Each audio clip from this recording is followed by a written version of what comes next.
नमस्कार, मैं वंदना गुप्ता, को फाउंडर ऑफ देवदीदी फाउंडेशन। आप सभी का ट्रांसफॉर्मेशन सीरीज 107th में स्वागत करती हूँ। 100 का हमने मार्क पूरा किया है, यह in itself is a big achievement. सपना भाभी और मेरे साड़ी पहनाने के पैशन ने हमारे को इकट्ठा किया और एक हमारा इंडिया साड़ी चैलेंज करके फेसबुक ग्रुप फॉर्म हुआ 2015 में, और उससे देवदीदी फाउंडेशन की शुरुआत बड़ी धमाकेदार हुई। The first ever sari flash mob which caught the eyes of millions. और हमारे को लोटस फैशन वीक में इनवाइट किया गया to show our love and passion for saris, the respect for the 6 yards। You'll all be amazed, हमारा ये 4.5-5 साल का जो सफर है, ये नई नई ऊंचाइयों को छूता गया जो हमने कभी सोचा भी नहीं था कि इतने सारे लोग हमसे टाइम टू टाइम हमारे छोटे छोटे इवेंट्स को लेके जुड़ जाएंगे। Seeing our real passion to revive the heritage of India, our glorious heritage of India, where we are trying to revive the culture and empower the women of all sectors of society। और इस तरह से जब हमारी देवदीदी foundation की शुरुआत हो गई तो हमने एक साड़ी की मुहिम तक इसको सीमित नहीं रखा। It has now become a socio-cultural organization where we are not only empowering women from all sectors, but we are actually very conscious to our environment also। और उसके लिए हम time to time waste management programme करते हैं, awareness kind of programmes, tree plantations, and we try कि लोगों को general environment के बारे में, like saying no to plastic, awareness create करें, जिससे हम अपने फिजिकल इवेंट्स में शो भी करते हैं। We are not using any plastic in Devdidi foundation. अगर हमारा जो भी सोशल इवेंट है, वी ट्राई कि हम अपने स्टील के बर्तन, no plastic, no paper, we are trying to focus on that. और Devdidi humanitarian bank, it's a very very main I can say an arm of Devditi Foundation, where we are trying to bridge the gap between the haves and have-nots। और ये हम आप सब जैसे लोगों के सहयोग से ही कर पा रहे हैं। We try कि जितने लोग हमसे जुड़े वो हमारे को इस काम में हमारा सहयोग दें और आगे हम लोगों की हेल्प कर सके जितना हम कर सकते हैं। In our recent work, we have built toilets in a remote school in Uttar Pradesh. Then we have given them green boards, and हमने PM केयर में भी अब की बार कोविड सिचुएशन में we have donated whatever we could, and then हमने अभी air force school में scholarship भी दी। तो all these small little affairs we keep doing just to help the others। and इसमें देवदीदी फाउंडेशन में आप लोग सब जुड़ के हमारी भी मदद कर सकते हैं और आगे लोगों की भी। तो ये तो था देवदीदी फाउंडेशन के बारे में। और अब मैं इंट्रोड्यूस करना चाहूंगी सपना खंडेलवाल, जो मेरी भाभी हैं, co founder of Devdidi foundation, a very versatile lady with a wide vision. Sapna is a writer of the best selling book at Amazon, unleash the shakti within, where she has showcased very many people जो Facebook group चलाते हैं उनके बारे में लिखा, बड़े बड़े groups चलाते हैं, and she actually में got recognition because of them। So, and a jeweler by profession for last 30 years, और हमारे मुहिम के साथ, हमारे इथोस के साथ साथ चल रही हैं इनकी ज्वेलरी की भी। She tries and renovate and redo the old jewelry। And here is Sapna, over to you with the national calendar। Thank you, Vandana the, thank you very much। और मेरी आवाज क्लियरली आ रही है? जरा इशारे से बता दीजिए। अच्छा, तो आपके शब्दों के लिए बहुत बहुत धन्यवाद। देवदीदी की जर्नी में आप और हम बराबर के सहयोगी हैं और सब लोगों को साथ जोड़ते हुए चलते हैं, है ना। तो आज की जर्नी बड़ी स्पेशल है और आज जो हम डिस्कस करेंगे उनके फाउंडर्स भी यहाँ पे आए हैं। कहने का ये मतलब है कि हम लोग सब जानते हैं कि नेशनल फूल क्या है, नेशनल एंथम क्या है, नेशनल एनिमल क्या है, नेशनल बर्ड क्या है, सब कुछ तो हमें पता है क्योंकि हमें स्कूलों में ही सिखाया गया। जब हम छोटे थे घरों में हमारी माएँ सिखाती थी और स्कूल्स में हम जाते थे तो हमें स्कूल में सिखाया जाता था, परंतु हमें नेशनल कैलेंडर के बारे में किसी ने कभी कुछ नहीं बताया। और हमने जो चलता आ रहा था ना, जिसे कि हम कहते हैं, जो अभी तक हम समझते थे इनफैक्ट 15 दिन पहले तक भी मुझे नहीं पता था कि कोई और कैलेंडर भी है। हम ये जानते थे कि पंचांग होते हैं, हमें ये पता था कि हमारे जो फेस्टिवल्स होते हैं, हमारे जो त्योहार होते हैं, वो इंग्लिश कैलेंडर में नजर नहीं आते। तो ये तो हमें पता था कि हमारे त्योहार कहीं और से आते हैं हमारे पास, है ना। पर हमें ये नहीं पता था कि कोई नेशनल कैलेंडर नाम की कोई चीज है। इन एनी केस, चलिए एक बहुत ही फैसिनेटिंग जर्नी शुरू करते हैं।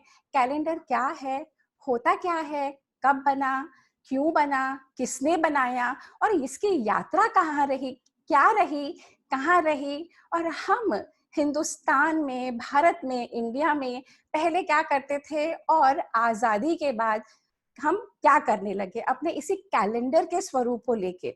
दूसरी बात मैं ये कहना चाहती हूँ कि अगर आप लोगों को कोई क्वेरी है तो लास्ट के 15 मिनट हम उसके लिए रखेंगे, और अगर आप लोग बीच में कुछ पूछना चाहें तो प्लीज चैट पे डाल दीजिए, क्योंकि मैंने माइक लगा रखा है, मुझे आप लोगों की आवाज आएगी नहीं। एट द मोमेंट सब म्यूट पे हैं, तो जो भी आपको कहना है चैट पे लिख सकते हैं या बाद में पूछ सकते हैं।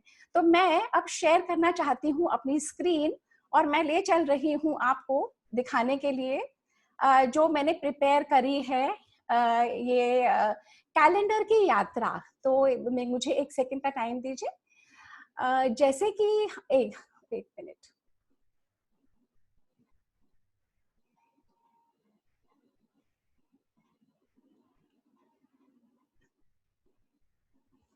तो अब आप लोगों को सिर्फ मेरी स्क्रीन दिख रही होगी। अब ये जो कैलेंडर की यात्रा है, ये हम लोग ये समझना हमें जरूर पड़ेगा कि हमें कैलेंडर बनाने क्यों पड़े। हम जब अपने दिन को देखते हैं, और जब हम, अगर कोई खेत में ही ऐसे बैठा हुआ है, या अगर कोई सुबह से शाम तक अगर आप बैठे भी रहेंगे ना, तो भी आपको पैसेज ऑफ टाइम नजर आ जाता है कि सुबह हुई थी, फिर दोपहर हुई, फिर शाम हुई और रात हुई, और यही काल चक्र निरंतर चलता रहता है, रुकता नहीं है।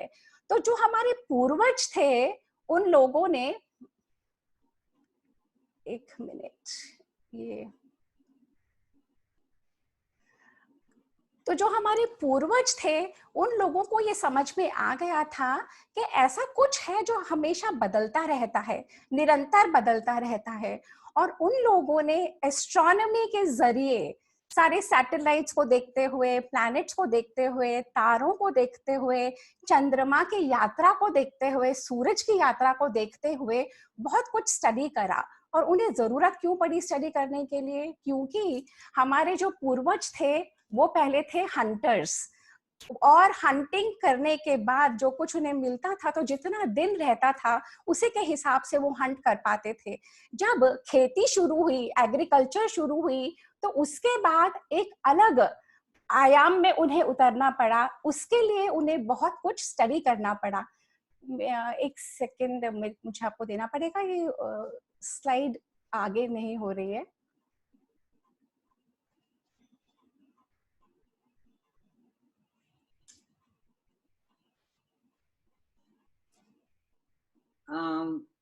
भाभी, सॉरी। अच्छा, कुछ जरा सा कुछ स्लाइड में इशू आ रहा है, एक सेकंड में भाभी, करती हूँ। Can you give permission to record? Hello Vandana di, उनके हेडफोन लगा है ना, शी कांट हियर यू। तो can we give the permission to record? This is Rashtriya. Vandana दी, आवाज नहीं आ रही? आ रही है, सबकी आ रही है। वंदना दी, only co-host can record. I don't think we can We have to give them co-hosting, RDPM. एक सेकंड, कुछ कहना चाह रहे हैं आप लोग? हाँ भाभी, RDPM wants to record the program, तो can you give him the hosting? हम शेयर कर देंगे, अब नहीं हो पाएगा, हम शेयर कर देंगे, बोल दीजिए शेयर कर देंगे, है ना? हाँ, हम शेयर कर देंगे। तो एक सेकंड, मुझे लग रहा था कि कहीं कोई कुछ कह रहा है, इसलिए मैं वो हो गई, बीच में रुक गई।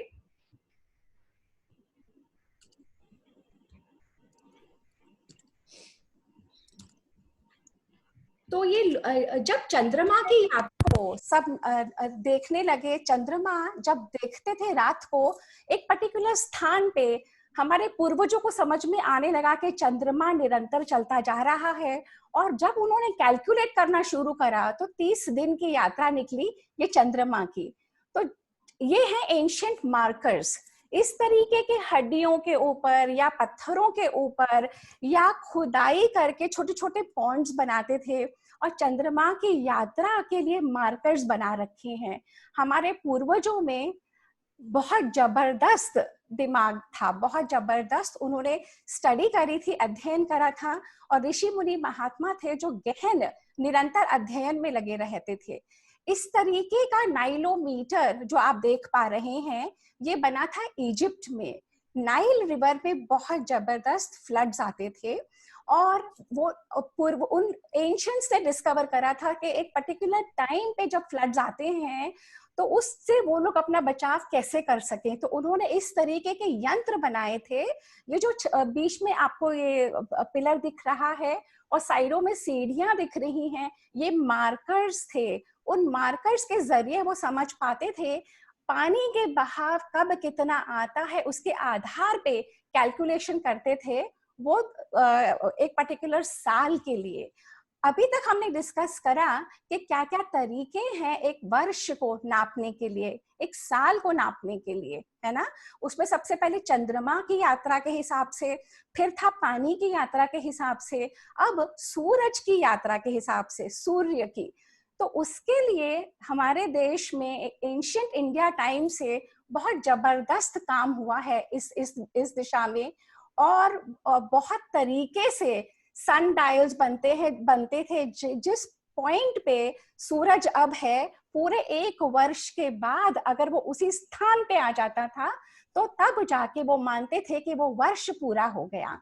इसी तरीके से ये जो बना हुआ है ये एनालिमा बोलते हैं। ये इसको मेजर करने के बहुत आसान तरीके हैं। कोई बहुत बड़ी इंस्ट्रूमेंट्स नहीं चाहिए, कोई बहुत बड़ी लैब नहीं चाहिए, बहुत ही आसानी से।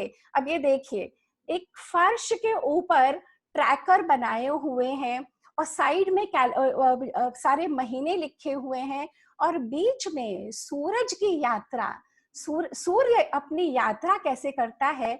और उसी के लिए ये भी है एक लेंथ ऑफ टाइम, जो हम इंग्लिश में कहते हैं लेंथ ऑफ टाइम। यही है एक छड़ी को लगा के हर रोज एक पर्टिकुलर समय पे उसकी शैडो कहाँ पड़ती है, उस शैडो के हिसाब से नापा जाता था। जब पर्टिकुलर वो वर्ष के साथ कैलकुलेशन की जाती थी। हमने देखा कि चंद्रमा से नापते थे वर्ष को, सूरज से नापते थे वर्ष को, और स्टार्स से, तारों से। जब हम ऊपर आसमान में देखते हैं तो हमें लगता है कि तारे घूम रहे हैं, परंतु अब हमें समझ में आया, साइंस ने हमें ये बताया, हमारे पूर्वजों ने हमें ये बताया कि धरती घूमती है, ना कि तारे। तारे वहीं रहते हैं, परंतु एक पर्टिकुलर टाइम और एक पर्टिकुलर होराइजन पे कुछ जगह ऐसी होती है जहां पे वो लोग होराइजन पे, सनसेट पे या सनराइज पे, जब वो लोग रोज देखते थे over a length of time, तो तारे जब कब कौन सा नक्षत्र पूरा घूम के वहां पे आ जाता था, उससे वो लोग सूरज की वर्ष को नापते थे। तो ये कुछ तरीके थे। अब मैं शेयर कर रही स्टॉप कर रही हूँ शेयर को और मैं ले चलती हूँ आपको दूसरी तरफ। तो ये हैं कुछ तरीके, एक मिनट, ये है कुछ तरीके नापने के लिए कि वर्ष क्या होता है। अब ये क्यों जरूरी था, वर्ष की यात्रा को नापना जरूरी क्यों है? इसलिए जरूरी था कि जब पहले हमारे पूर्वज हंटर्स थे तब वो जानना चाहते थे कि उनके पास कितना समय है हंट करने के लिए, शिकार करने के लिए। जब हमारे पूर्वज एग्रीकल्चर में आए, खेती में आए, तो बहुत जरूरी था उन्हें ये पता करना कि फसल को कब बोना है और फसल को कब हार्वेस्ट करना है और नेक्स्ट फसल कब लगानी है। उसके लिए बहुत जरूरी था उनको वर्षा ऋतु का पता होना, सीजन्स का पता होना, और ये पता करना नेविगेशन का, एक स्थान से दूसरे स्थान पे जाने के लिए समय कब उपयुक्त है, कब उपयोगी है, ये बहुत जरूरी था। ये उनको पता करने के लिए। इसीलिए वो लोग तरह तरह के ट्रैकर्स बनाते थे। ये ट्रैकर्स बनाने का यही माध्यम था और यही जरिया था। ये तो हुई कहानी जो हमारे एंशिएंट्स करते थे। अब मैं ले चल रही हूँ आपको एक दूसरी यात्रा पे, उस यात्रा पे जहाँ पे हिंदुस्तान, जो एंशिएंट हमारे इंडिया थी, जो एक नॉलेज की सिविलाइजेशन थी, और बाहर से इन्वेडर्स आके न जाने कौन सी नॉलेज हमारी ले जाते रहे और अपनी बता के हमें वो नॉलेज अब देते हैं। तो हम चलते हैं हम रोम में। हुआ ये कि सबसे पहला जो किंग था रोम का, रोम्युलस, कहते हैं कि उनके नाम से रोम बना। जब रोम बना तो उनको अपना कैलेंडर बनाना था, तो उन्होंने इजिप्ट को जब उन्होंने कब्जा करा और इजिप्शियन कैलेंडर को उन्होंने अपनाया और उसको उन्होंने रोमन कैलेंडर बना दिया। अब इजिप्ट का कैलेंडर कहाँ से आया था? इजिप्ट का कैलेंडर भी इंडिया से ही आया था। इंडिया, इजिप्ट, मेसोपोटामिया, बेबीलोन, ये सारी जो एंशिएंट सिविलाइजेशंस थी, इन सब में बहुत सारा कल्चरल एक्सचेंज भी था, नॉलेज एक्सचेंज भी था। और क्योंकि हमारा देश बहुत हाई एस्ट्रोनॉमिकल एडवांसेस में था और बहुत तरक्की में था उस समय, तो बहुत कुछ ऐसा था जो हमारे देश से इन देशों में गया। तो हम चल रहे हैं रोम्युलस। तो रोम्युलस ने जब कैलेंडर का गठन किया, उसको उन्होंने रोमन कैलेंडर कहा। अब रोमन कैलेंडर बना तो लिया उन्होंने, परंतु ना तो उनकी गणना इतनी स्ट्रांग थी, ना उनकी अरिथमेटिक इतनी स्ट्रांग थी, ना मैथमेटिक्स, ना एस्ट्रोनॉमी। तो अब उन्हें क्या करना पड़ा, उन्हें पता था उन सोलर ईयर और लूनर ईयर में उन्होंने कोई तालमेल बैठाया नहीं। हमारे यहाँ जब 60 महीने यानी कि 5 बार सोलर यात्रा जब होती है, 12 महीने की एक सोलर यात्रा है, जब ये 5 बार होती है तो 60 मंथ्स में कहते हैं कि सूरज 5 बार जाता है। तो उधर 62 महीने लगते हैं मून को जाने के लिए। तो at the end of 5 years 2 extra months होते हैं, उसकी एडजस्टमेंट करनी पड़ती है। अगर उसकी एडजस्टमेंट नहीं करते हैं तो बाद में कैलकुलेशंस में बहुत प्रॉब्लम आती है। अभी तो हमें सुनने में बहुत इजी लग रहा है, सिर्फ 2 ही तो महीने हैं 5 साल में, परंतु जब आप हजारों साल की गणना करते हैं तो सारा कुछ हेवायर हो जाता है। तो हमारे पूर्वजों को ये पता था, और ऋग्वेद में वर्णन है अधिक मास का।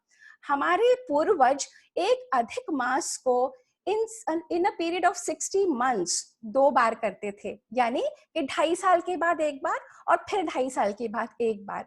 इस तरीके से अधिक मास का प्रावधान करके वो सोलर कैलेंडर और लूनर कैलेंडर का तालमेल बैठा देते थे। परंतु ये उन लोगों को तो पता नहीं था। उन लोगों ने कॉपी तो यहाँ से कर लिया, परंतु अक्ल चाहिए, नकल के लिए भी अक्ल चाहिए होती है, तो वो थी नहीं। अब मैं दोबारा स्क्रीन शेयर कर रही हूँ और आपको उस जर्नी पे ले चल रही हूँ जो उन लोगों ने करा था। अब ये देखिए, एक सेकेंड।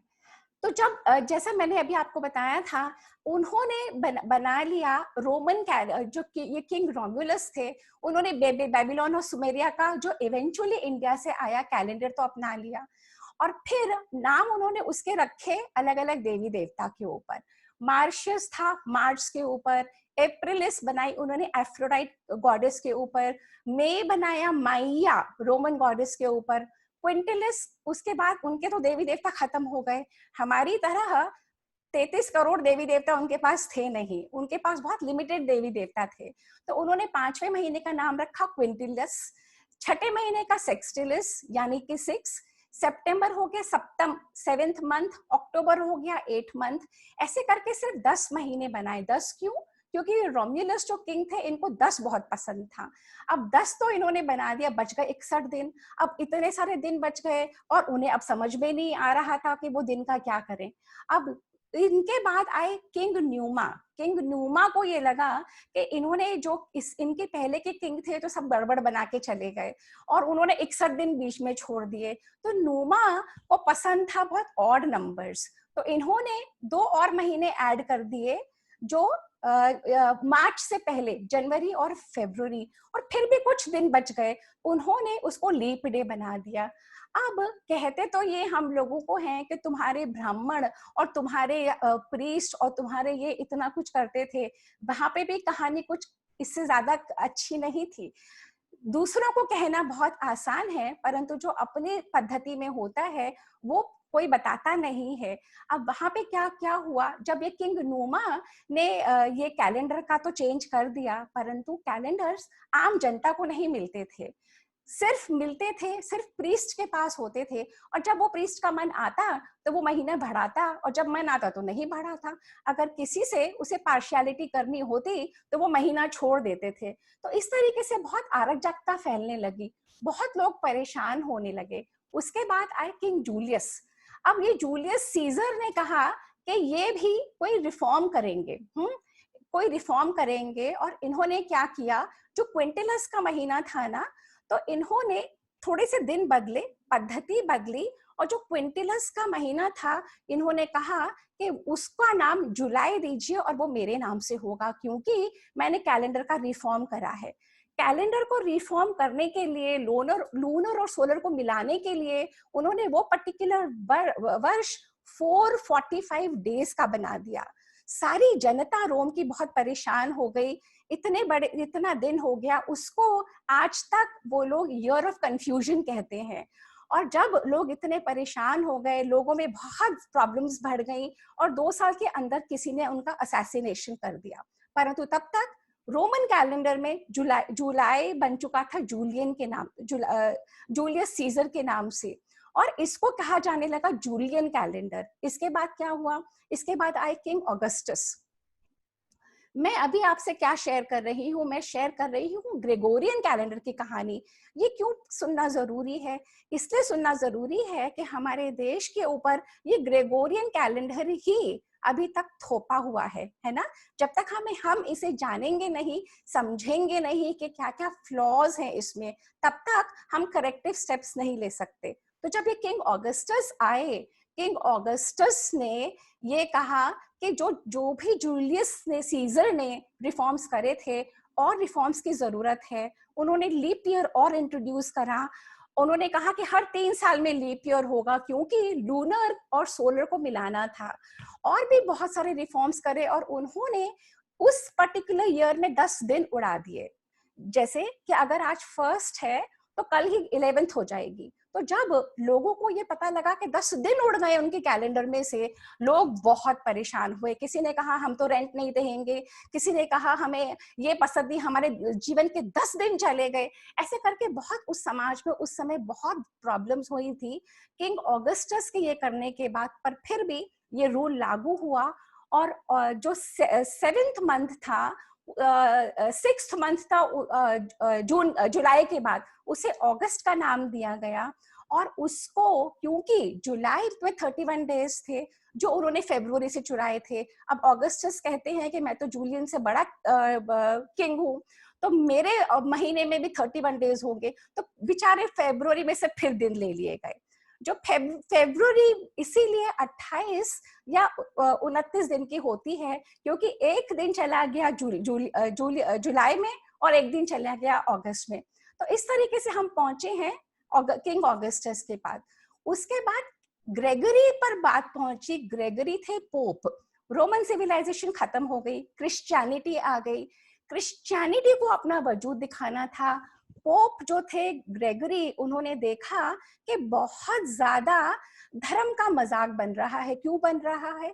क्योंकि जो ईस्टर स्प्रिंग में होनी चाहिए थी, because of all this problems, ना जाने ईस्टर कहाँ चली गई। ईस्टर का समय बदल गया, ईस्टर विंटर्स में होने लगी। तो ये ग्रेगोरियन रिफॉर्म है जिसके नाम से ये कैलेंडर पड़ा है। ये ग्रेगरी कैलेंडर सिर्फ और सिर्फ ईस्टर की डेट को एस्टैब्लिश करने के लिए बना था, और इसका मेन रीजन ये था कि ये लूनर और सोलर को तो मिलाए और एस्टैब्लिश कर सके कि ईस्टर कब होगी। तो ग्रेगोरियन रिफॉर्म्स के करने के बाद ये जो कैलेंडर है, ये कैथोलिक कंट्रीज ने तो बहुत इजीली मान लिया, पर प्रोटेस्टेंट कंट्रीज मानने को तैयार नहीं थी। जो यूके, जो ब्रिटेन ने हम पे राज करा है बरसों, ये ग्रेगोरियन रिफॉर्म के भी 200 साल बाद तक यूके ने इसे माना नहीं था। 200 इयर्स तक के बाद भी इंग्लैंड में प्रोटेस्ट होते रहे, इन्होंने ये ग्रेगोरियन कैलेंडर नहीं माना। परंतु फिर अराउंड 1750 में ये ग्रेगोरियन कैलेंडर को यूके ने माना। The last country was in Europe was Greece, और चाइना ने तो 1949 में इसे अडॉप्ट करा है। अब मजे की बात यह है कि हमें ये बताया गया कि ये Gregorian calendar is accepted world wide, है ना, and that's why we in India have to abide by it. जब हमारे देश में आजादी हुई 1953 में, नेहरू जी ने एक कमीशन बैठाया कि हमारे देश को आजादी मिल चुकी है और हमारे देश में बहुत विभिन्न तरीके के कैलेंडर्स हैं, परंतु एक हमें यूनिफॉर्म कैलेंडर पे आना होगा। और यूनिफॉर्म कैलेंडर पे हमें इसलिए आना चाहिए कि पूरे हमारे देश में एक पर्टिकुलर समय पे, स्थान पे त्योहार और सारे रिलीजियस और सिविल चीजें को एक ही समय पे हम कर पाएंगे। तो उन्होंने उसमें मेंशन करा है, जो उन्होंने लेटर लिखा है इस कैलेंडर रिफॉर्म कमेटी को, उन्होंने मेंशन करा है कि ये जो कैलेंडर है ग्रेगोरियन कैलेंडर, ये वर्ल्ड वाइड माना जाता है। इसमें फ्लॉज जरूर हैं, परंतु ये क्योंकि ये वर्ल्ड वाइड माना जाता है इसलिए हमें इसे एक्सेप्ट करना चाहिए। And he sought the information from this calendar reform committee. अब ये कैलेंडर रिफॉर्म कमिटी बनी थी, मेघनाथ साहा जी के अंडर बनी थी।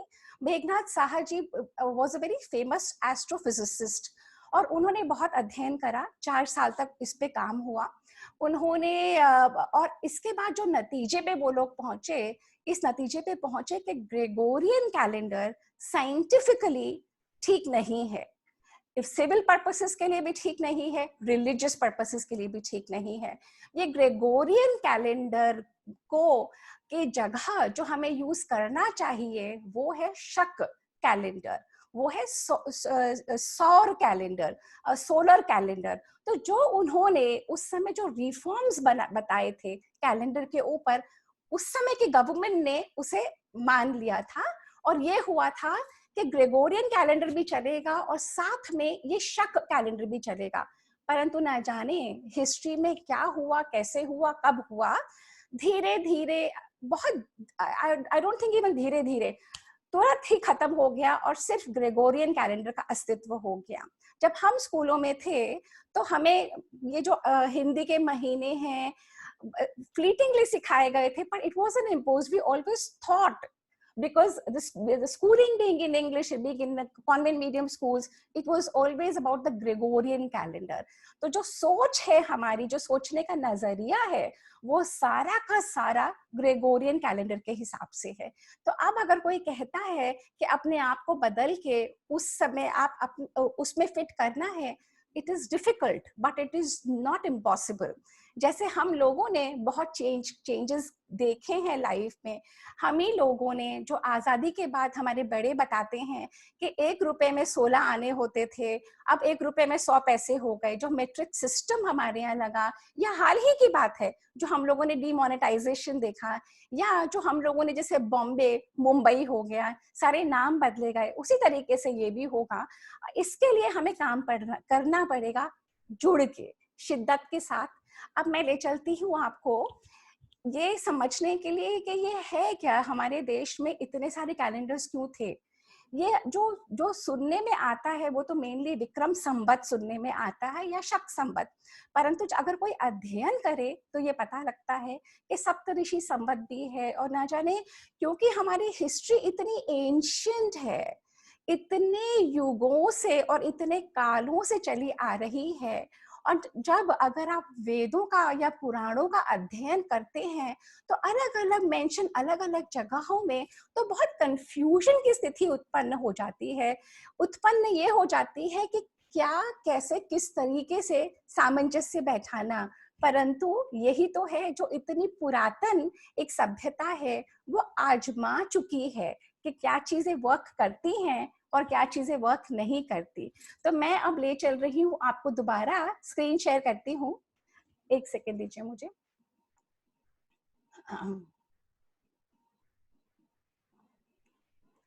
अच्छा, ये भी बड़ा फैसिनेटिंग है, ये जो दिनों के नाम इन्होंने रखे थे, सैटर्न के ऊपर से सैटरडे रखा था, और संडे था सन के ऊपर से, और मंडे इन्होंने मून से लिया था, और बाकी के जो 4 दिन थे इन्होंने लिए थे, ब्रिटेन ने डिसाइड किया कि ये अब एंग्लो सैक्सन नाम रखेंगे।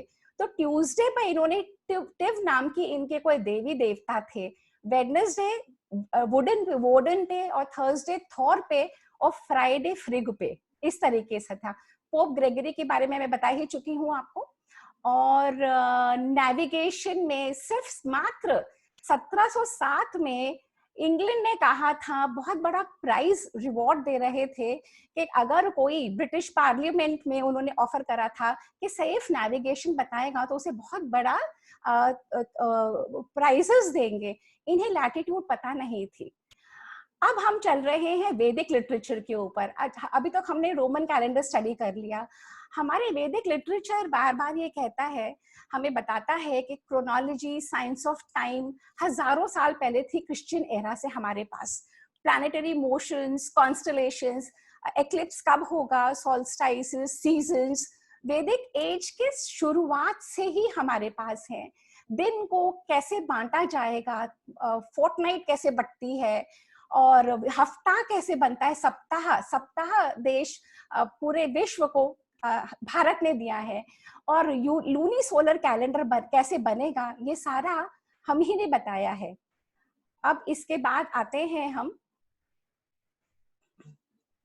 दिखाना मैं ये चाह रही थी आप लोगों को, सूर्य सिद्धांत और वेदांग ज्योतिष। और ज्योतिष में हमारे यहाँ परंपरा थी, नक्षत्र दर्शक होते थे, स्टार गेजर्स, जो उनका सिर्फ काम ही ये था, मेटिकुलसली रिकॉर्ड करते थे phases of the moon in reference to the fixed constellation.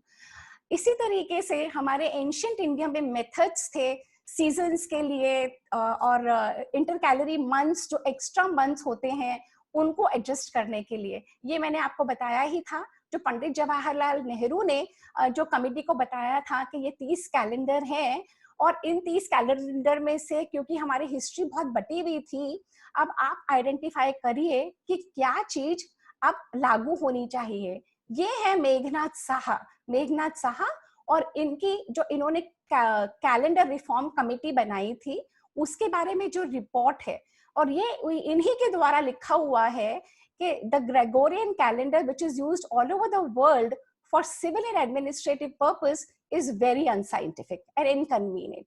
अब उन्होंने क्या रिकमेंडेशन दी? उन्होंने ये रिकमेंडेशन दी कि भारतीय सौर शक के ऊपर चैत्र हमारा पहला महीना होना चाहिए, और नॉर्मल दिन 365 के होंगे, और लीप ईयर में 366 के होंगे, और शुरू होना चाहिए चैत्र में, है ना।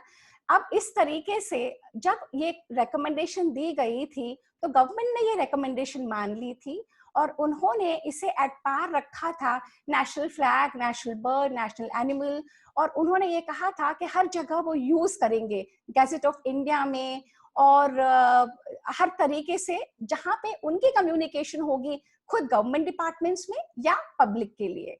अब जो ये months of the national calendar हैं, ये चैत्र, वैशाख, ज्येष्ठ, आषाढ़, श्रावण, भाद्र, अश्विन, कार्तिक, अग्रहायण, पौष, माघ और फाल्गुन, और वर्षों के ऋतु के हिसाब से ग्रीष्म ऋतु, वर्षा ऋतु, शरद ऋतु, हेमंत ऋतु, शिशिर और वसंत। जो अंग्रेजी कैलेंडर है, ग्रेगोरियन कैलेंडर, ये सिर्फ 3 सीजन्स का होता है। हमारे ट्रॉपिकल लैंड में 6 ऋतु हैं, अलग अलग 6 ऋतु हैं, और 2-2 महीने की हैं, और हमारे ऋतुओं के हिसाब से हम चलते हैं तो सीजन्स बिल्कुल वैसे ही बैठते हैं। शरद, और जैसे अब बिल्कुल अगर हम अपने कैलेंडर से चलते हैं, तो ग्रेगोरियन कैलेंडर से चलते हैं तो हमें वो भी नहीं मिलता। अब ये प्रॉब्लम हमारी है कि जो कुछ बाहर से आता है वो सब कुछ हमें ठीक लगता है, जो कुछ बाहर से नहीं होता वो हमें ठीक नहीं लगता। Eventually, Gregorian calendar, it was a reform on Augustan calendar, which was a reform on Julian calendar, which was a reform on the Roman calendar, which came from the Greek, from Babylon and Indian connections. इस तरीके से हम अब पहुंचे हैं, ये है जो आप लेफ्ट में देख रहे हैं, ये एक वैदिक कैलेंडर है, ये है राष्ट्र दिनदर्शिका और ये है अगस्त कैलेंडर। अब ये राष्ट्र दिनदर्शिका के बारे में हम बात करेंगे। अब आप देख रहे हैं कितनी इंफॉर्मेशन होती है हमारे अपने कैलेंडर्स में, है ना। अब मैं दोबारा स्क्रीन को स्टॉप शेयर कर रही हूँ। हमारे जो कैलेंडर्स हैं इंफॉर्मेशन प्रोवाइड करने के लिए होते हैं, ना कि सिर्फ तारीख लिखने के लिए होते हैं। जो इंफॉर्मेशन हमें डे टू डे लाइफ में हेल्प करती है लिव करने के लिए, जो इंफॉर्मेशन जरूरी है हमारे जो खेती बाड़ी करते हैं उनके लिए, जो ट्रैवल करते हैं उनके लिए, जो बिजनेस करते हैं उनके लिए, रिलीजियस पर्पसेस के लिए और सिविल लाइफ के लिए। और जो कैलेंडर जो हमारी लाइफ के साथ सिंक में ही नहीं है, जो इसका वजूद हमारी लाइफ के साथ नहीं है, अगर हम उसे इस्तेमाल करते जाते हैं तो होता क्या है? होता ये है कि आप अपने ही पद्धति से, अपने ही देश से, अपनी ही संस्कृति से विमुख होते चले जाते हैं। जैसे कि हम सब हुए, जब हमें पता ही नहीं था, और अगर हमें नहीं पता होगा तो हम अपने बच्चों को क्या बताएंगे? बच्चे तो वही देखते हैं, वही करते हैं जो अपने पेरेंट्स को देखते हैं करते हुए। अगर आप कहेंगे कुछ और करेंगे कुछ और तो उसका कोई फायदा नहीं होता। जैसा आप जीवन जीते हैं वैसे बच्चे फॉलो करते हैं। अब जब हमारे बच्चों को ये पता ही नहीं है कि महीनों के क्या नाम है, होता क्या है जब ये दिखने में छोटी छोटी चीजें लगती हैं, परंतु अपनी सभ्यता और संस्कृति से एलियनेशन का एक बहुत स्ट्रॉन्ग तरीका है। जब हमने ये ग्रुप शुरू करा था देवदीप्ति फाउंडेशन, या जब हमने India sari challenge Facebook group बनाया, क्योंकि लोग साड़ियां नहीं पहनना चाहते थे। अर्बन सिटीज में, बॉम्बे में, दिल्ली में, चेन्नई में, बड़ी सिटीज में हिंदुस्तानी औरतें साड़ियां पहनना ओल्ड फैशन समझती थी, रिडंडेंट समझती थी। बिंदी लगाना, चूड़ियां पहनना बहुत बहनजी समझा जाता था। अपने ही देश की चीजों को करना, क्योंकि वेस्टर्नाइजेशन इतना आ चुका था, तो उसको अगर हमें उससे आगे बढ़ना था तो क्या तरीका था? आपको वो पाथ पे चलना होता है, वो काम करना होता है, सिर्फ कहना नहीं होता। जो काम करते चले जाते हैं फिर पीछे कारवां जुड़ता चला जाता है। तो यही है कुछ कैलेंडर की भी कहानी। अगर हम, मैंने कल, अभय जी मराठे यहाँ पे जुड़े हुए हैं, अब मैं राष्ट्रीय दिनदर्शिका के बारे में बात करूंगी। उससे पहले मैं ये बताना चाहती हूँ एक एक दो लाइन, क्योंकि 1 घंटा इनफ नहीं है, 45 मिनट्स इनफ नहीं है। जो हम विक्रम संवत और शक संवत सुनते थे वो होता क्या है? विक्रम संवत है बना था विक्रमादित्य, 57 साल का फर्क है ग्रेगोरियन कैलेंडर में और विक्रम संवत में। 57 साल पहले ये राजा विक्रमादित्य थे जो बहुत दिग्गज थे और उन्होंने बहुत अच्छा काम करा था। तो हमारे देश की परंपरा रही है, हमने भगवान भी उन्हीं को बनाया जो बहुत अच्छा कर गए। जैसे राम, श्री राम जीवित थे, उनके बारे में सब कुछ है, हम देख सकते हैं। अब तो द्वारका भी मिल गई है। कृष्ण यहाँ पे थे, अवतार बन के आए थे और ऐसा जीवन जी के गए, हम सबको प्रेरणा दे के गए कि हम उनके रास्ते पे चलें। तो विक्रमादित्य के नाम से विक्रम संवत पड़ा। उन्होंने बहुत सारे रिफॉर्म्स करे थे। 57 साल का फर्क है ग्रेगोरियन कैलेंडर में और विक्रमादित्य में। कहते हैं उनके ही पौत्र ने शालीवाहन शक के बारे में बहुत कंफ्यूजिंग डिटेल्स है। शालीवाहन शक ने, विक्रमादित्य के पौत्र ने, शालीवाहन ने शकों को हरा के इसका शक संवत शुरू करा है। पर इसमें भी एक पूर्व शक भी आता है और एक आफ्टर शक भी आता है, क्योंकि हमारे यहाँ युगों का काल चक्र है, लीनियर स्केल नहीं है। जैसे ये वेस्टर्न फिलॉसफी में ये लोग डेट्स के ऊपर करते हैं, हमारे यहाँ है ही युगों का काल चक्र। तो शक संवत वहां से शुरू हुआ। शक संवत और ग्रेगोरियन कैलेंडर में जब मेघनाथ साहा की कमिटी बैठी तो उन्हें एक पर्टिकुलर डे मिला जहां पे दोनों को अलाइन कर सकते थे। तो वो मार्च 21 और या मार्च 22 लीप ईयर में वहां पे उन्होंने अलाइन कर दिया, और ऐसे करके हमारा ये सौर वर्ष शुरू हुआ। परंतु इसमें ल्यूनर कैलकुलेशंस भी पूरी हैं, क्योंकि हमारी सारी तिथियां, हमारे सारे त्योहार, हमारे सब कुछ नक्षत्रों के हिसाब से, तिथियों के हिसाब से चलता है। तो अब हुआ ये कि वोडाफोन की कहानी मैं जैसे टच में आई, मैं अपनी बात शेयर कर रही हूँ। कहीं मैंने पढ़ा था कि वोडाफोन कंपनी से किसी ने कोई चेक दिया था और उन्होंने एक्सेप्ट नहीं करा तो उन्होंने लिटिगेशन की और वो उसको ओवर रूल करवाया और कॉम्पनसेशन मिला, और उससे प्रेरित होके बहुत कुछ काम होने लगा है इसके बारे में। तो आज ही उनका मेरे पास फोन भी आया था और उन्होंने मुझसे बात भी करी, और मैंने पूछा था आप ही थे, तो उन्होंने कहा हाँ वो ही थे। तो हेमंत जी हैं, सरनेम एग्जैक्टली मुझे अभी याद नहीं आ रहा। तो ये तो हुआ वोडाफोन की कहानी। और अभय जी मराठे एक्टिविस्ट हैं, इन्होंने आरटीआई कर करके और अपने ये जो दिनदर्शिका है ये मैं शेयर करती हूँ।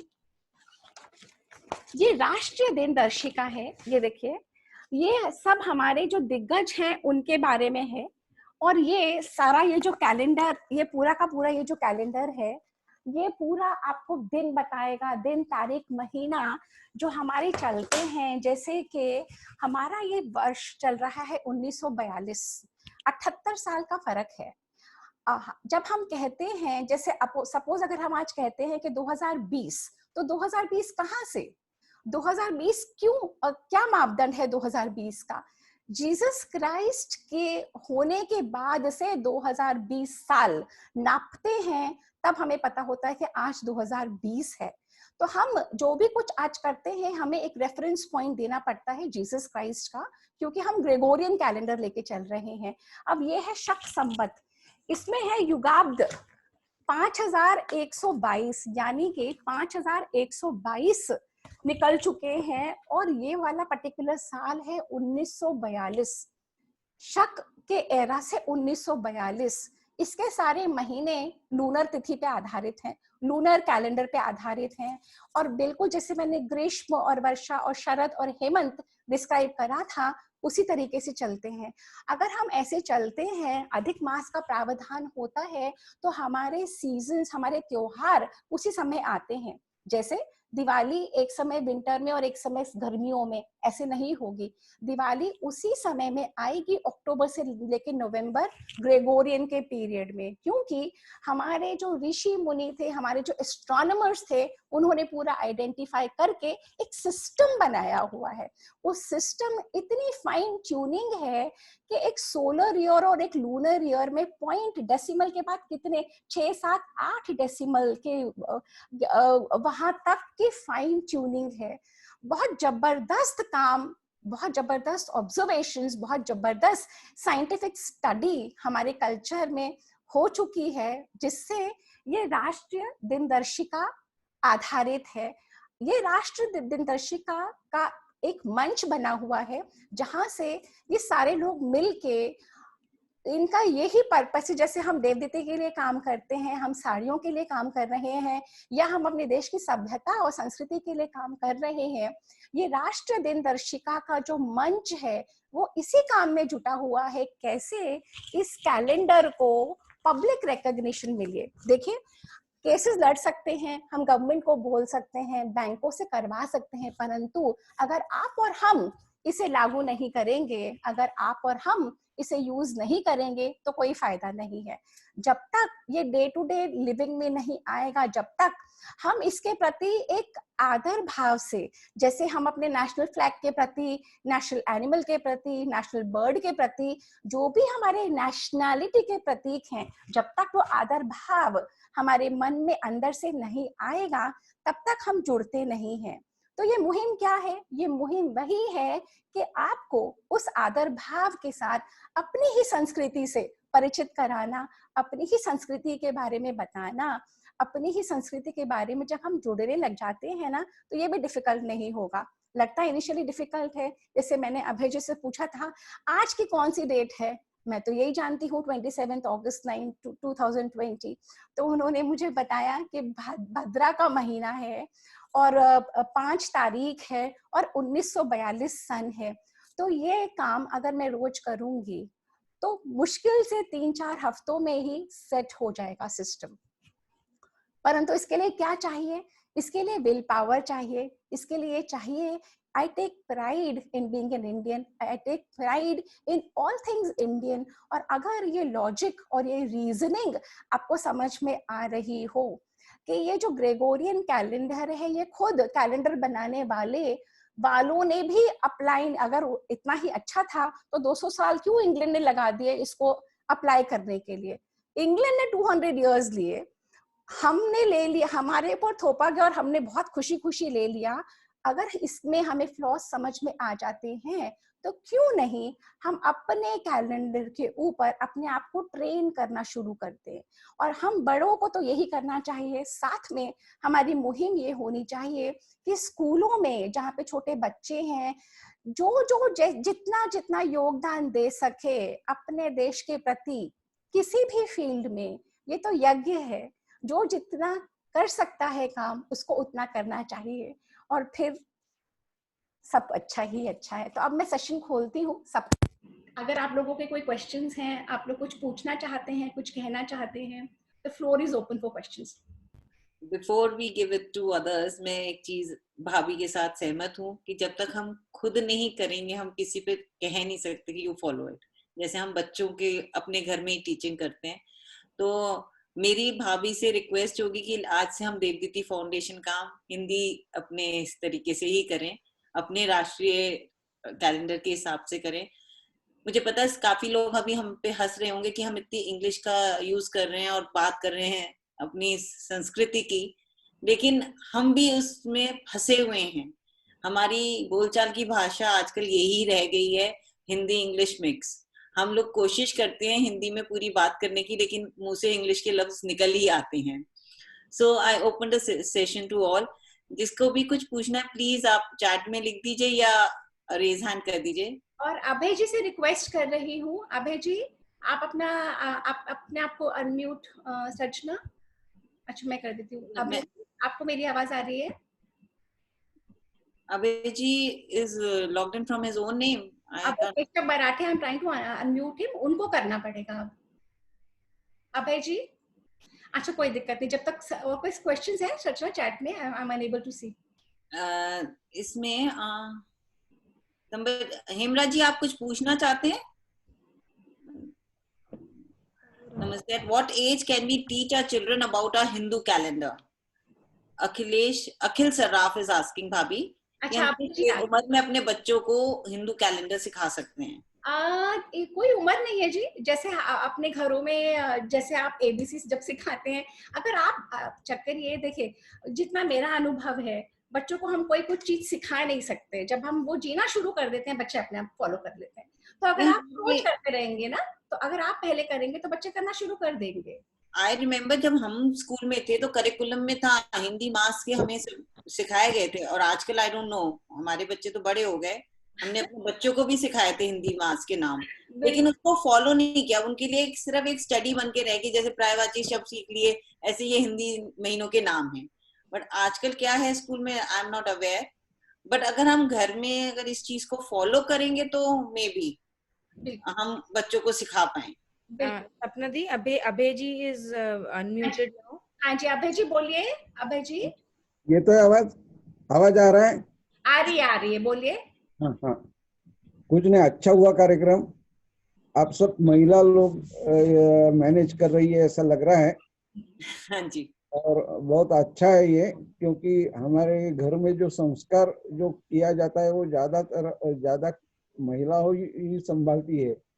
चाहे घर में शाम को आरती करना है या कुछ करना है या स्कूल में जाना है तो महिला ही जाती है, पालक सभा में ज्यादा करके। तो महिलाओं को ये विषय समझना बहुत जरूरी था, और आज सपना मैडम भाभी जी ने वह काम कर दिया है कि काफी महिलाओं तक ये विषय पहुंच गया है। यदि हम स्कूल में जो सिखाया जाता है उसे ठीक करें, कानूनी तौर पर ये अपने को परमिशन है, अधिकार है, अपना जन्म सिद्ध हक है कि हम इस कैलेंडर को यूज करें। जिस प्रकार लोकमान्य तिलक कहते थे ना, स्वराज जहां मेरा जन्म सिद्ध हक है, इस प्रकार ये अपना हक है। हम अपने आधार कार्ड से लेकर हर कार्ड के ऊपर ये तारीख की मांग करना चाहिए, वो आसानी से हो जाएगा। जितनी मांग बढ़ेगी उतना गवर्नमेंट को लागू करना क्रम प्राप्त होगा।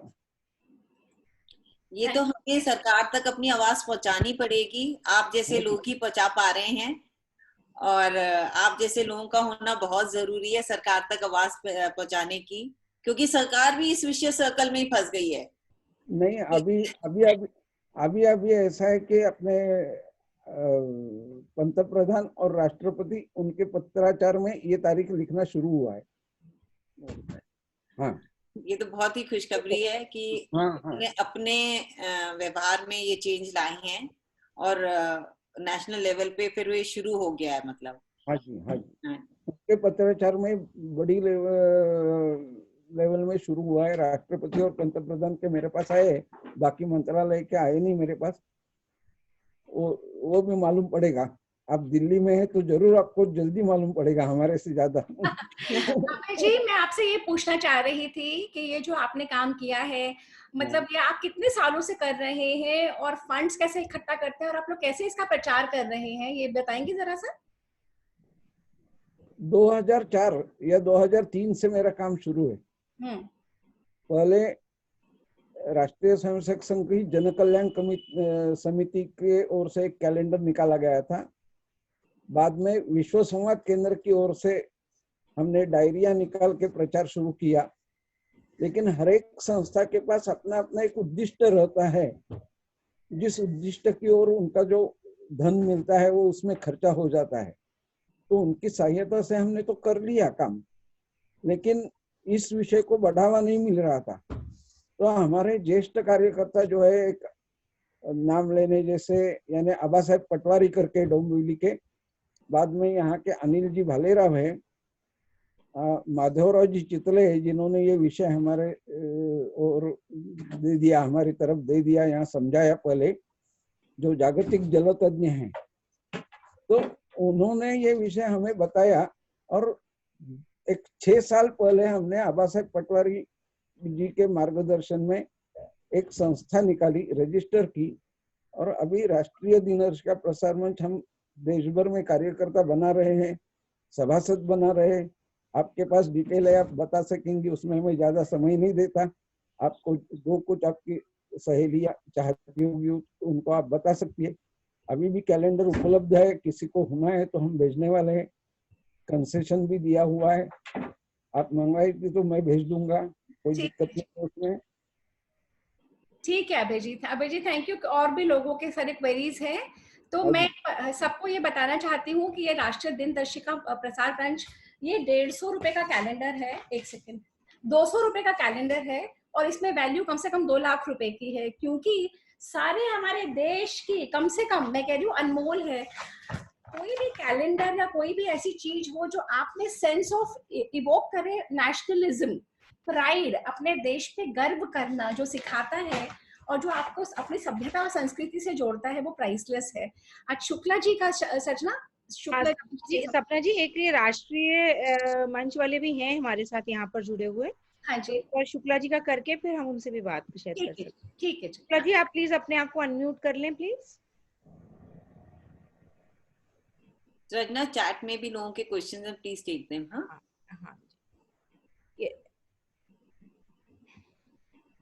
ये है राष्ट्रीय दिनदर्शिका प्रसार मंच वाले जो हमारे साथ जुड़े हुए हैं ये लोग।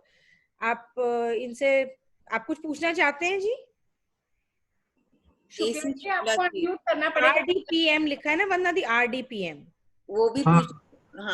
हाँ जी, बोलिए। आवाज आ रही है हमारी? आ रही है।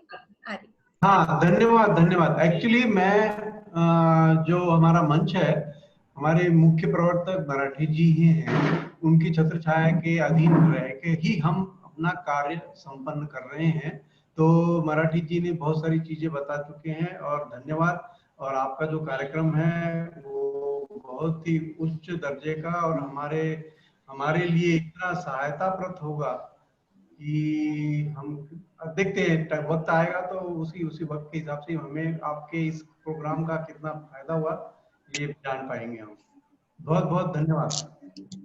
हमने आपकी सहायता नहीं की है, आपने हमारी सहायता की है कि हमारी आंखें खोली हैं, क्योंकि हमें तो जिस चीज के बारे में पता भी नहीं था, हमने तो उसके बारे में सिर्फ आपसे सीखा, आपसे सुना और फिर उसकी रिसर्च हुई है। Thank you so much. तो ये बहुत बहुत धन्यवाद आपका भी। ये तो कोइंसिडेंस है कि ये अशोक शुक्ला जी के बहुत बड़ा अशोक राष्ट्र चिन्ह और ये बहुत बड़ा राष्ट्रीय सम्मान हम खोते जा रहे हैं, भूलते जा रहे हैं जन सामान्य। धन्यवाद।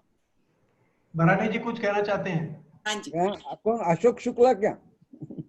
जी हेलो सर, अशोक शुक्ला। हाँ हाँ, वही वही पूछ रहा था क्योंकि नमस्कार। देखा नहीं है आपने। फोन पे ही बात हुई है। चलो। अच्छा, कोई और सर? somebody asking कोई ऐप है जो आप रिकमेंड करते हैं जिसमें हाँ हम? जी, हाँ, जो मैं बताना चाह रही थी, इन्होंने ये अभय जी भी बता सकते हैं खुद ही, इन्होंने एक ऐप डेवलप करा है मोबाइल पे, वो कन्वर्टर है। अभय जी आप बता दीजिए। नहीं, वो ऐप का आइकॉन दिखा दीजिए, कैलेंडर पे दिया है हमने पहले पेज पे, तो लोगों को समझ में आएगा। इंडियन नेशनल कैलेंडर, पहला पन्ना, जानकारी का पन्ना जो है ना, हाँ, उसके नीचे नीचे। हाँ, ये मैं अपने टीम को तो मैं भेज दूंगी, क्योंकि मेरे पास मोबाइल में ऐप है, बेसिकली कन्वर्टर है ग्रेगोरियन डेट को अपने हिंदू उसमें आप दोनों कर सकते हैं। और इसमें पूरे इन्होंने दिए हुए हैं कि कैसे रिजर्व बैंक ने माना है, गवर्नमेंट की कौन से उसमें ये चीज लागू है। ये बेसिकली अगर हम चाहें आज से ही हम सब कुछ शक संवत में कर सकते हैं, ग्रेगोरियन की जरूरत ही नहीं है। मैं आप सबसे एक चीज शेयर करना चाह रही हूँ। 90% हम लोग सब यहाँ पे जो एकत्रित हुए हैं सब दशहरे की पूजा करते होंगे, दिवाली की पूजा करते होंगे। तो दशहरे पे चाहे किसी को पता है या नहीं पता, लेकिन आज भी हम पुराने अपने शक संबंध के हिसाब से ही अपना दस्तावेज शुरू करते हैं। हमारी जो बही खाते होते थे, आजकल हम कंप्यूटर की पूजा करते हैं, पहले बही खाते की करते थे, तो उसमें भी हम संवत के हिसाब से ही डालते हैं और रेट डालते हैं सब चीजों के। हुआ ये कि हमारे जो रिलीजियस सेंटिमेंट्स हैं और जो हमारे त्योहारों का मेल है, वो तो विक्रम संवत शक संवत से चल ही रहा था।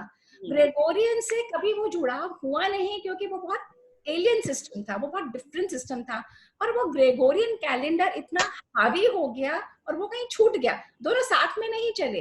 रिफॉर्म्स कमेटी ने ये बताया है दोनों को साथ में चलना है। अगर एक डेट वो है तो वो भी रहेगी, दोनों डेटें बराबर की, एक बड़ी एक छोटी नहीं, दोनों बराबर की डेटें, परंतु रही नहीं, सिर्फ ग्रेगोरियन छोड़ती चली गई। इसी के लिए अभय जी मराठी जो काम कर रहे हैं, अभय जी आप कुछ कहेंगे? हाँ, यानी शुरू में तो हर चीज में हमने ऐसा किया था, जो 16 आने का रुपया और 100 पैसे का रुपया साथ में चलाया था। कल्पना ऐसी थी कि कुछ दिन साथ में चलाएंगे और एक दिन उनकी उंगली छोड़ देंगे, अपने ही स्टेप पर चलते रहेंगे। और इस कैलेंडर के मेघनाथ सहाने कमेटी के लास्ट पन्ने पे लिखा है कि यदि हम इसको स्वीकार करेंगे भारतवासी, तो ये ग्लोबल कैलेंडर हो सकता है। आज भी उन्होंने कैलेंडर ढूंढना चालू है, लेकिन हम जिन्होंने उसको स्वीकार किया है उसकी अच्छाइयां हमें मालूम है, तो भी हम उसको आगे नहीं लेके जाते। जब हम आगे लेके जाएंगे तो जरूर पूरी दुनिया इसको स्वीकार करे।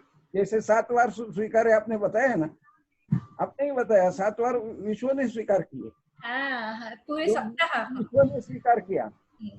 जागतिक जल दिन भी विश्व ने स्वीकार किया, वो 22 मार्च यानी 1 चैत्र है। वो हम क्यों नहीं बोले 1 चैत्र को जागतिक जल दिन है।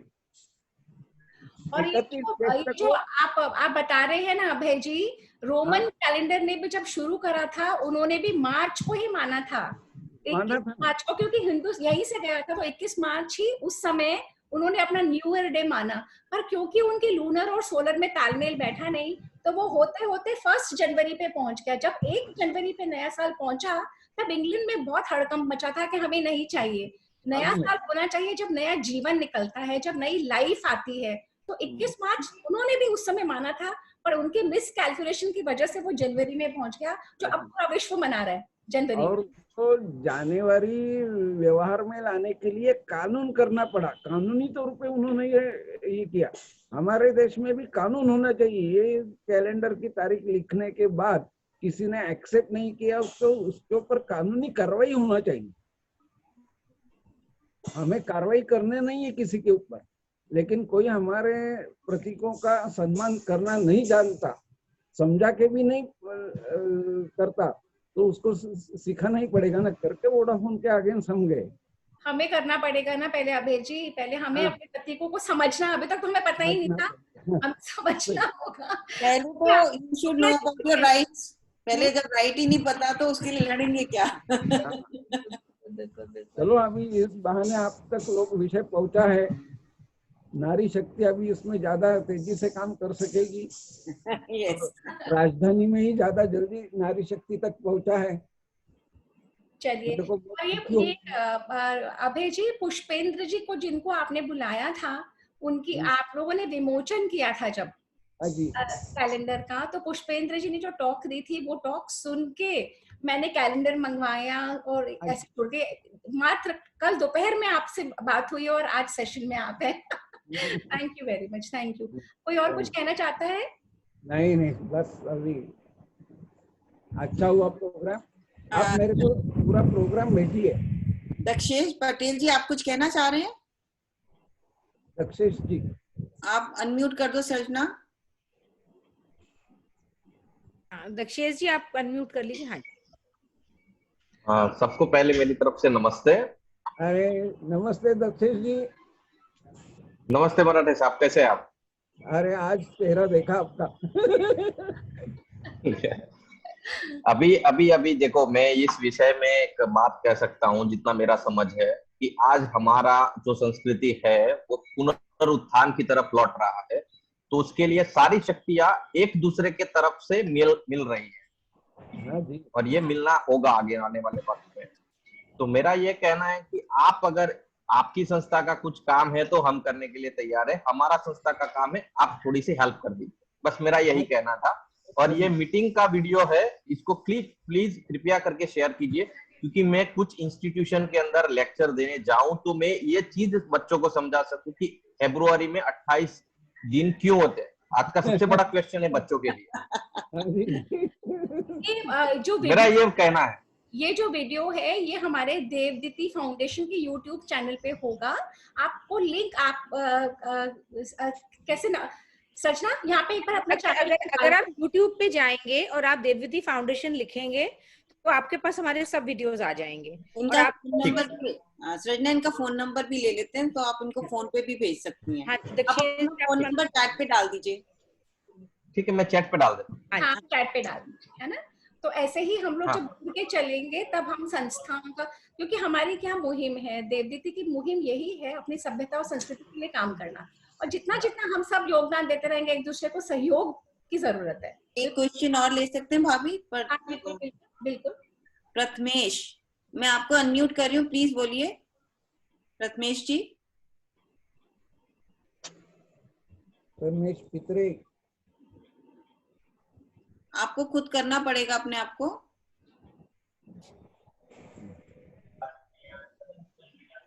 कर रहा हूँ, नहीं हो रहा है। हाँ जी, हो गया। हाँ, नमस्ते जी।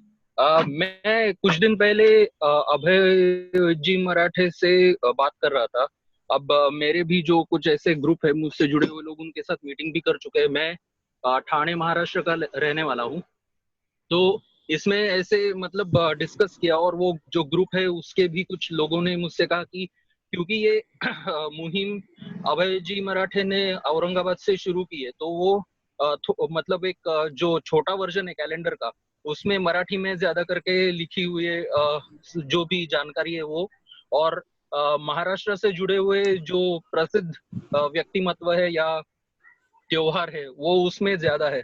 तो ऐसा एक कैलेंडर का वर्जन निकाला जाए, ये मैंने अभय जी मराठी जी से भी डिस्कस किया, जिसमें सारे त्योहार देश भर के जो महत्वपूर्ण है वो, और देश के लिए महत्वपूर्ण व्यक्ति जैसे सुभाष चंद्र बोस जी, भगत सिंह, राजगुरु, सुखदेव, स्वामी विवेकानंद, ये इन सब का जिक्र उस कैलेंडर में होना चाहिए, जो अभी मतलब मौजूदा कैलेंडर में मतलब मिला नहीं था। तो उस दिशा में मतलब मैं कुछ जानकारी जुटाने का काम स्वयं अकेला थोड़ा कर रहा हूँ। मैंने मुझे सुझाव मिला अभय जी मराठे से कि वो जो सदस्य है राष्ट्रीय दिनदर्शिका प्रसार मंच के 15-16, तो उनके साथ एक नया ग्रुप बना के ये सुझाव आगे रख के उस पे काम किया जाए। लेकिन फिर मेरी समझ में आया कि मुझे ऐसे लगा कि पहले मैं अपनी ओर से एक डेटाबेस तैयार करूं, फिर वो उनके सामने रख सकता हूं और उसमें जो भी एडिशन या क्या क्या हम निकाल सकते हैं, सबट्रैक्ट कर सकते हैं, क्योंकि फिर ऐसा जरा ओवरबर्डन हो जाएगा, बहुत ज्यादा जानकारी हो जाएगी कैलेंडर में जो शायद सारी की सारी डालना भी मुमकिन ना हो, तो वो बाद में मतलब सब मिलके कर सकते हैं काम। तो उसी में फर्स्ट स्टेज मैं अपनी ओर से डेटा पूरा बनाने की कोशिश कर रहा हूँ, और एक हिंदी में वर्जन निकाला जाए जो कॉमन हो पूरे देश भर के लिए, और फिर बाद में जैसे काला निर्णय का गुजराती में अलग, मराठी में अलग ऐसे कैलेंडर रहते हैं, वो बाद में मतलब जैसे जैसे पॉपुलर होता है ये कैलेंडर वो किया जा सकता है, लेकिन एक कॉमन देश भर के लिए वर्जन हिंदी में बनाए, ऐसा ही मतलब विचार था मेरे मन में। तो इसमें मैं काम कर रहा हूँ अभय जी के साथ, बस ये मतलब मुझे आगे रखना था। और इसके बारे में अगर मतलब किसी को कोई और सुझाव हो या किसी और के कुछ विचार हो तो मतलब जानना चाहेंगे, इतना ही बस। Thank you. अभय जी कुछ कहना है आपको? नहीं, बता दिया है मैंने इतना मेरा विचार उनको। अभी ये जब सारे प्रांतों के लोग अपने इकट्ठा हो जाएंगे तो वो सुधार करना आसान है। मैं कुछ कहना चाहता हूँ। हाँ जी, बोलिए बोलिए किशोर जी, बोलिए। मैं कर्नाटक बेलगाम से हूँ और राष्ट्रीय समिति का सदस्य हूँ।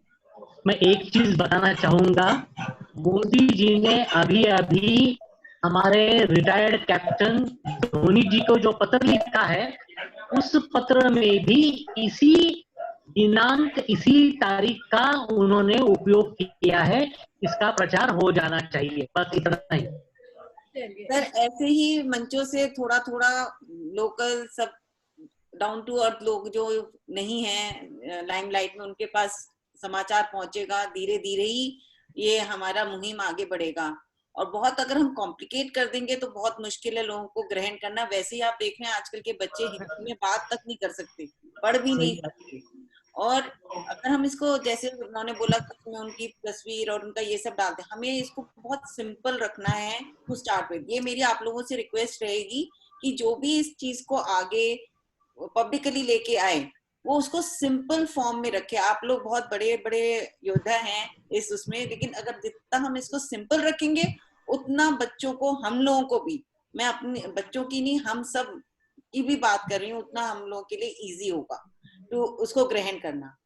अच्छा, शुभ नाम? हाँ जी, आपका शुभ नाम? सॉरी, आपका? वंदना, वंदना गुप्ता। वंदना हूँ, देव दीदी की को फाउंडर हूँ।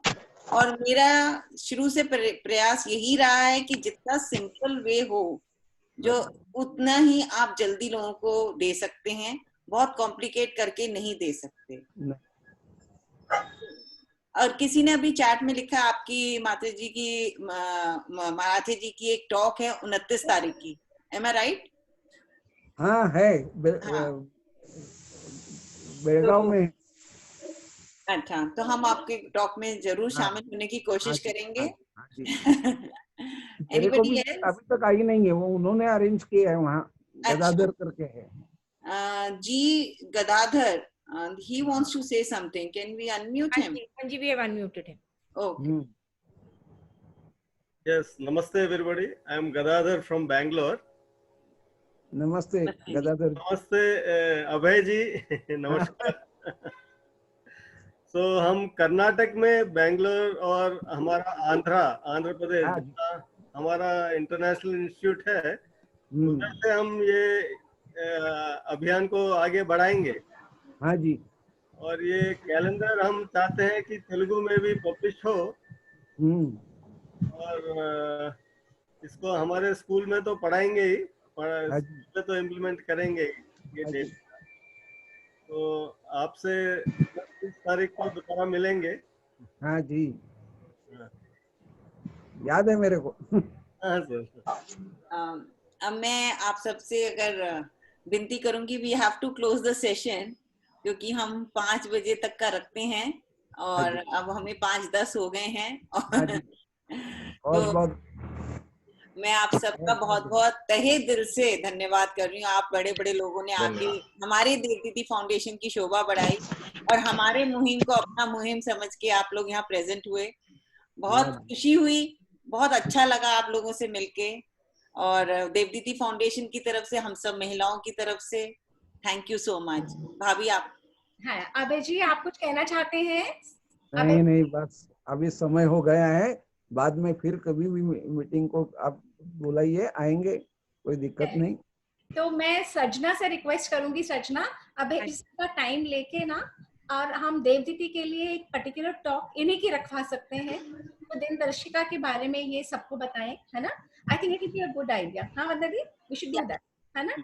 अच्छा, और इसी नोट के ऊपर ये जो अभय जी कल आपने मुझे फोन करा, फिर उनका हेमंत जी का वहां से फोन आया और दिनेश जी गुप्ता का फोन आया, तो मतलब 2 दिन में ही लग रहा है कि बहुत कुछ देवदीदी की लाइफ में, मेरे द्वारा देवदीदी की लाइफ में बहुत सारे इकट्ठे चेंजेस आए हैं।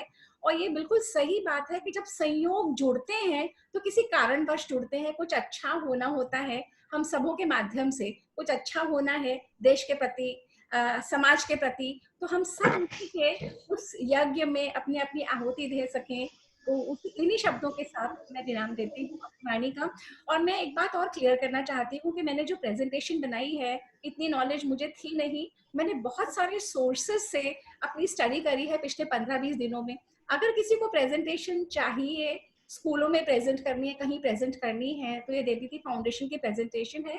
अगर आप लोग चैट में अपना नाम नंबर दे देंगे तो हम आपको वो फॉरवर्ड कर सकते हैं, क्योंकि हम सबका उद्देश्य यही है कि मैसेज हर जगह पहुंचे, जिस भी तरीके से पहुंचे। और उस पर्टिकुलर प्रेजेंटेशन में मैंने लिंक्स भी डाल दिए हैं कि कौन से रेफरेंसेस उठा के, क्योंकि इतनी सारी नॉलेज को कंडेंस करना 45 मिनट्स में ह्यूमनली इम्पॉसिबल था, तो उसमें बहुत सारे लिंक्स हैं, अगर कोई देखना चाहे तो you are all welcome to that also. और अब मैं अपने शब्दों को विराम देती हूँ। नमस्कार। देवदीदी फाउंडेशन के सेशंस में आप सब लोगों का स्वागत है। Sachna, the session for tomorrow? Tomorrow we have no session Sapna di, Monday को हमारा सेशन है।